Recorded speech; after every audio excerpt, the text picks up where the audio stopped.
한빛장로교회 김사무엘 목사입니다. 오늘은 시편 39편 4절에서 13절의 말씀을 가지고 한 뼘 길이만한 우리의 허무한 인생이라 하는 제목으로 함께 은혜를 나누도록 하겠습니다.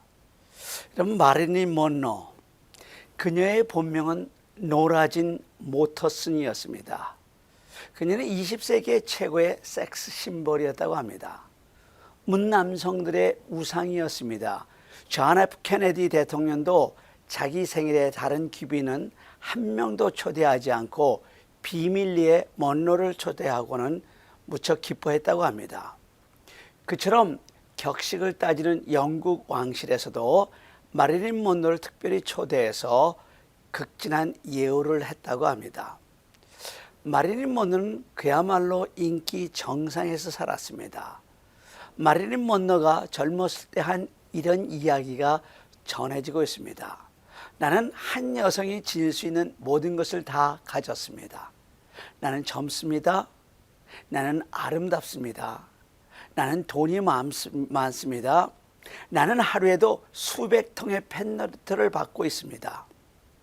나는 건강하고 부족한 것이 아무것도 없습니다. 아마 미래에도 이렇게 살 수 있을 겁니다. 그런데 그랬던 그녀였는데 사실은 공허함 속에 살아가다가 스스로 목숨을 끊음으로 그 생을 마쳤습니다. 인기 정상에서, 부의 정상에서, 모든 것의 절정에서 살았지만 타살인지 자살인지 그녀의 침대 위에서 시신으로 발견되었습니다. 그의 시신 옆에는 유서와 같은 메모지 한 장이 발견되었는데 거기에는 이런 글이 쓰여 있었다고 합니다. 돈, 인기, 명예, 이 모든 것은 찰나적인 행복의 요소에 불과했다. 돌아보니 내 인생은 한 손으로 손뼉을 친 공허한 인생이었다.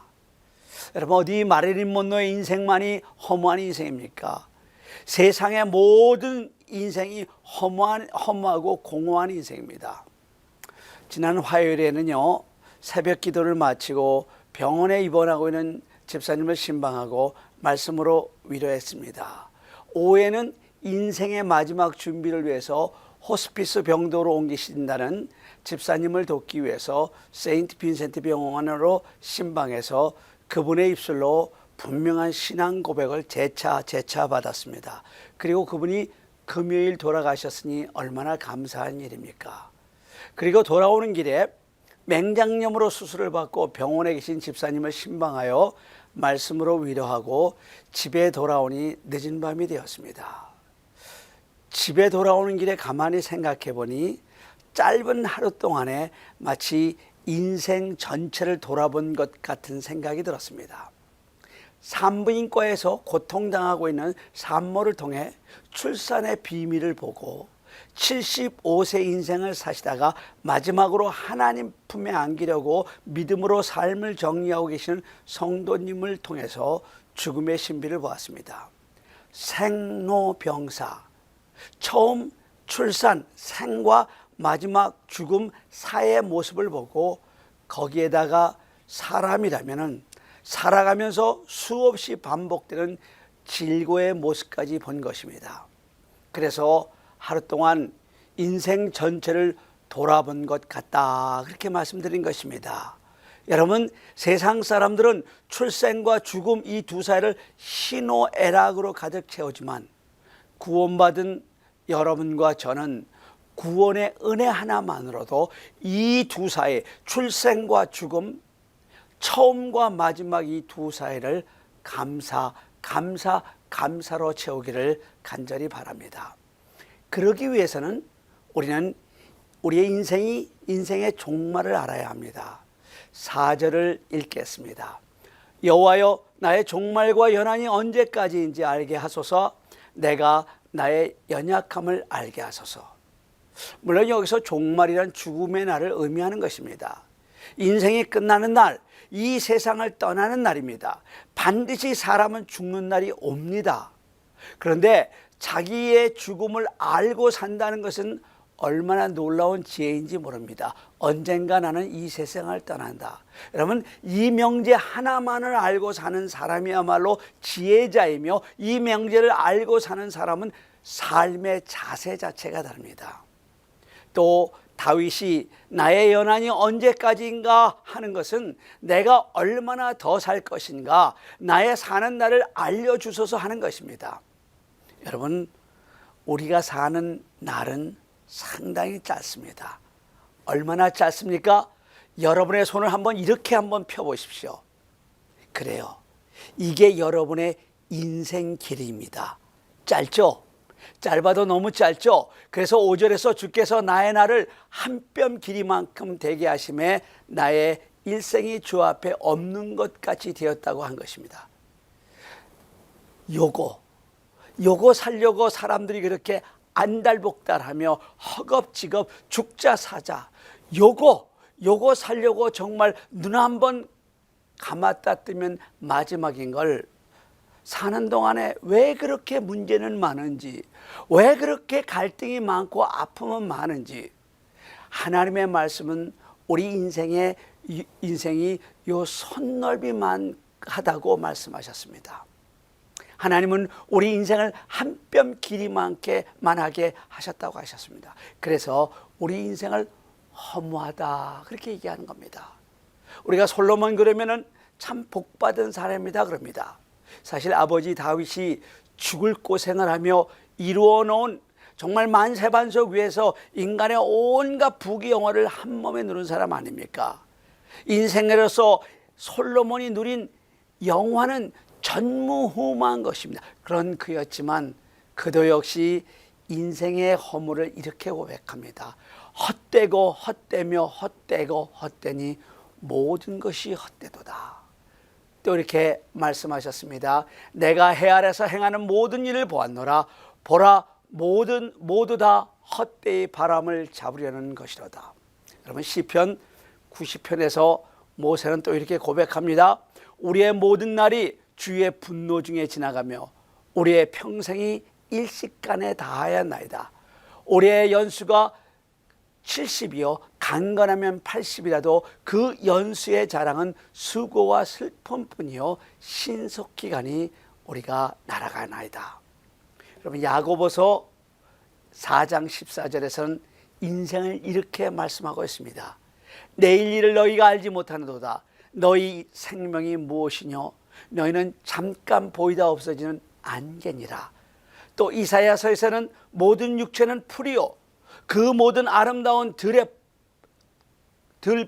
꽃 같으니 풀은 마르고 꽃은 시른다고 했습니다. 인생이 무엇이냐? 잠시 보이다 없어질 안개와 같은 것이며, 인생이 무엇이냐? 잠시 피었다 말라버릴 들볼 같으며, 여러분이 그처럼 추구하고 자랑하는 그 아름다움도 곧 말라버린 들풀과 같다 그러는 겁니다. 그것도 우리의 평생이 일식간에 다하였으며 우리 인생의 연수의 자랑은 수고와 슬픔뿐이요 신속히 지나가니 우리가 날아가기 때문에 우리의 인생은 지극히 허무한 것이다 그러는 겁니다. 또 인생이 허무한 것은 우리가 이 세상을 살면서 의지할 그 어떤 것도 없다는 것입니다. 요즘 LA는요 빅1을 대비해서 건물 코드가 바뀌어서 내진 공사들을 하느라고 바쁩니다.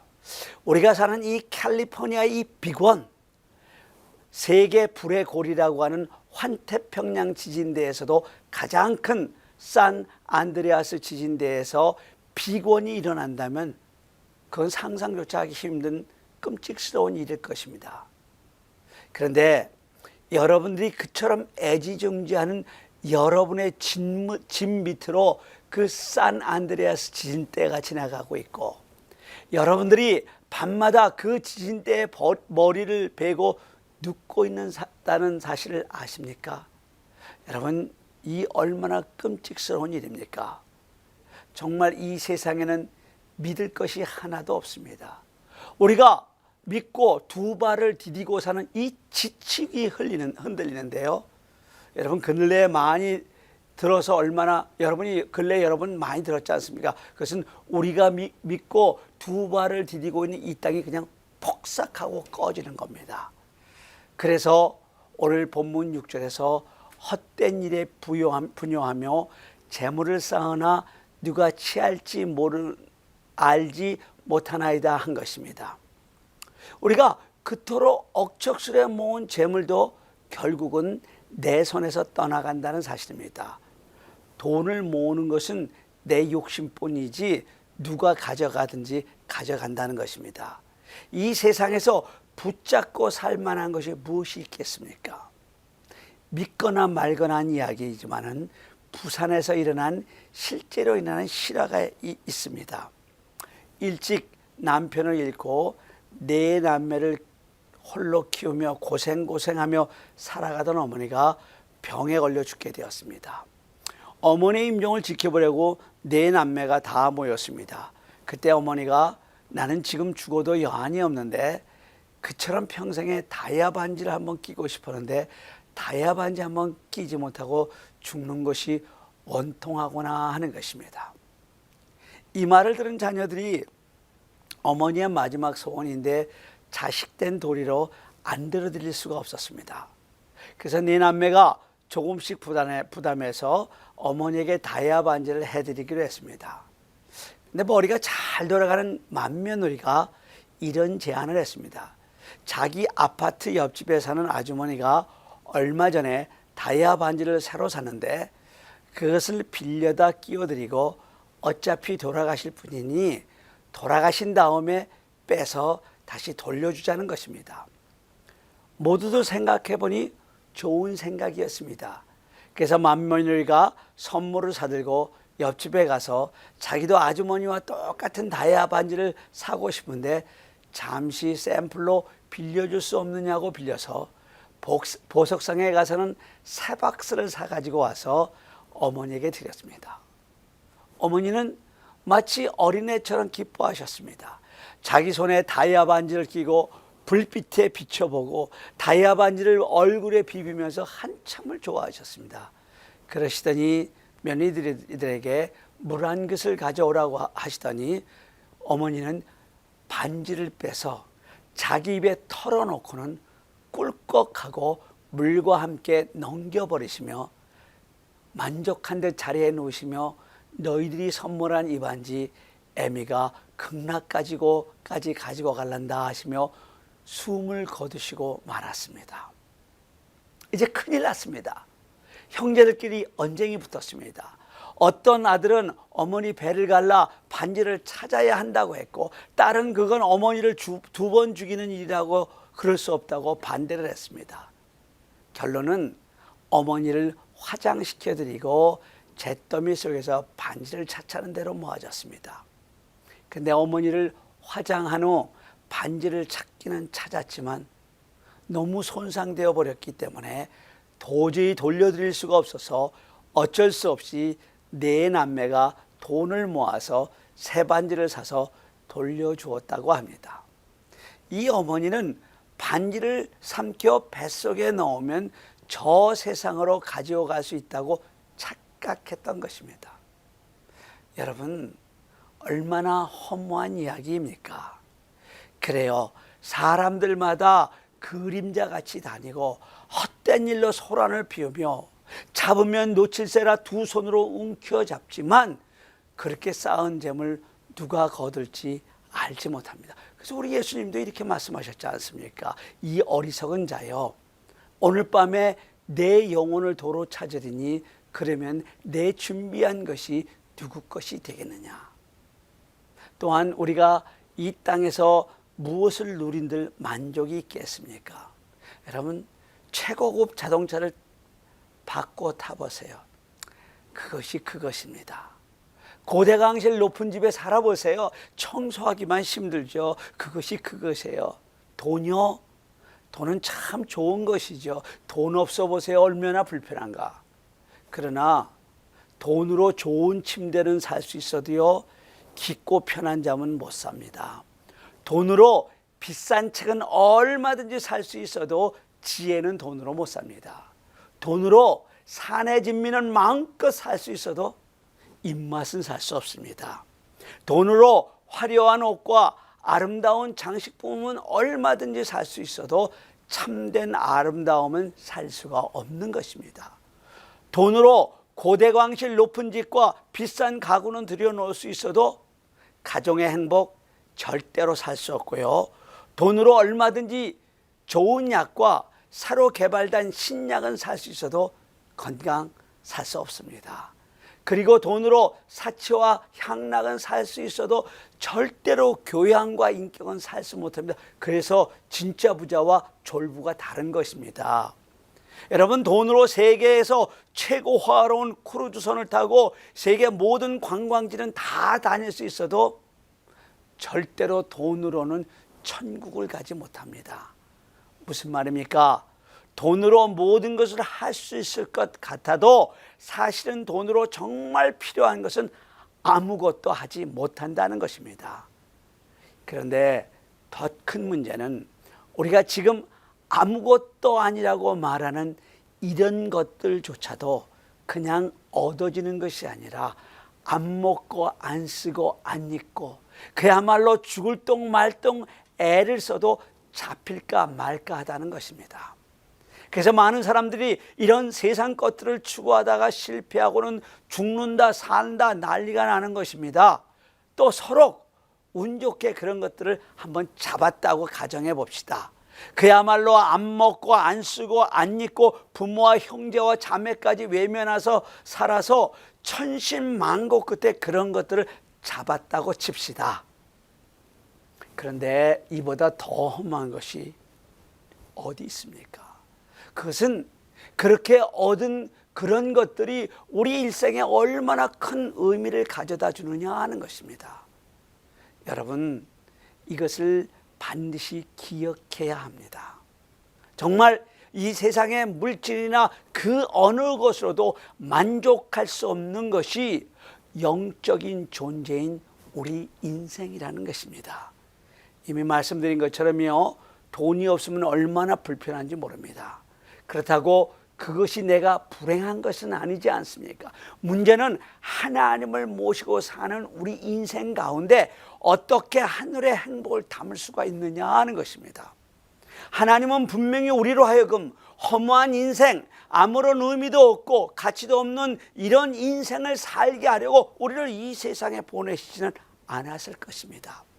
하나님은 아무런 의미도 없고 가치도 없는 인생을 위해서 독생자 아들 예수 그리스도를 십자가에 얹으시고 대못으로 쾅쾅 박아 그 귀한 보혈을 철철철철 흘리게 하시지는 않았을 것입니다. 그래요, 우리 한 사람 한 사람은 우리 주 예수 그리스도의 보혈로 바꾼 그야말로 천하보다 귀한 사람들입니다. 그런데 그런 귀한 사람들이 세상의 헛된 것에 목이 메여 바람을 잡으려는 것처럼 헛된 인생을 살기 때문에 항상 목이 마르고 항상 갈증이 나는 목마른 인생을 사는 것입니다. 그래서 하나님의 말씀 에레미야 2장 13절에서 이렇게 말씀하십니다. 내 백성이 두 가지 악을 행하였으나니 곧 생수의 근원되는 나를 버린 것과 스스로 웅덩이를 판 것인데 그것은 물을 저축하지 못할 터진 웅덩이니라. 터진 웅덩이로는 만족할 수가 없는 것입니다. 우리 심령이 터져버렸어요. 죄로 터져버렸어요. 욕심으로 터져버렸어요. 그래서 만족할 수가 없어요. 그래서 아무리 집어넣어도 만족이 없어요. 주 안에서 행복해야 합니다. 예수님이 주시는 복으로 만족해야 합니다. 예수님이 주시는 은혜로 만족해야 합니다. 살아도 예수, 죽어도 예수, 먹어도 예수요, 잠을 자도 예수요, 예수님이 나의 전부가 되어야 합니다. 하박국 선지자의 고백처럼 하나님 한 분으로 감사할 수 있어야 행복할 수 있는 하나님을 닮은 영적 존재가 여러분과 저입니다. 그럴 때 주님을 생각만 해도 눈물이 나고요, 하늘을 우러러 보아도 내 가슴에 하늘의 행복으로 가득 채울 수 있고요. 그 어떤 상황에서도 아니 모든 것을 다 잃는다 해도 하나님 한 분으로만 감사할 수 있는 그런 사람이 될 수 있는 것입니다. 그런 사람만이 사나 죽으나 사나 죽으나 날 위해 피 흘리신 내 주님의 것이요 하는 그런 고백. 살아도 예수, 죽어도 예수라는 고백을 할 수 있는 것입니다. 지금까지 살아오시면서 당신을 만족하게 한 것이 무엇이 있었습니까? 그러면 그것으로 지금도 만족하고 계십니까? 그것으로 영원토록 만족하실 것 같습니까? 여러분, 더 이상 세상 것에 속지 마세요. 우리는 세상 것으로 만족할 수 없습니다. 우리는 주님이 아니고는 절대로 만족할 수가 없습니다. 내 마음을 이 세상에 빼앗기지 말고 내 마음을 예수님께 빼앗기고 예수님 한 분으로 만족해야 우리는 비로 행복할 수 있는 존재들입니다.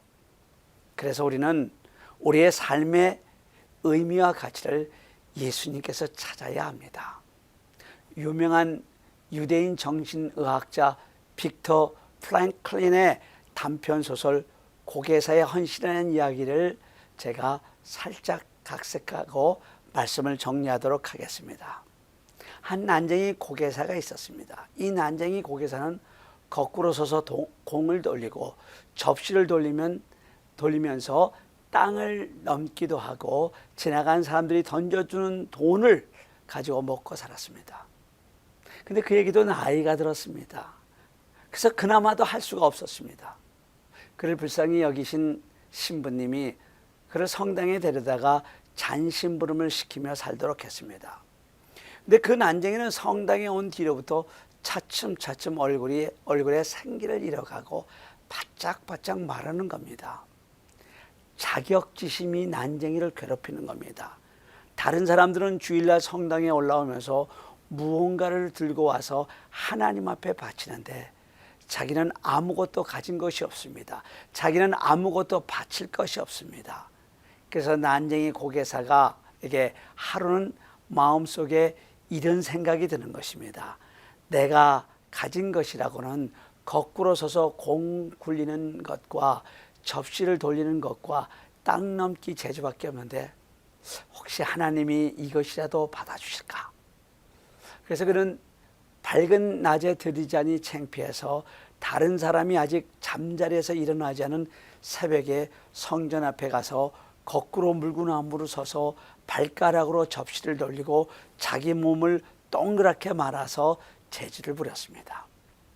난장이는 매일매일 최선을 다해서 하나님 앞에서 자기가 가지고 있는 재주를 다 부렸습니다.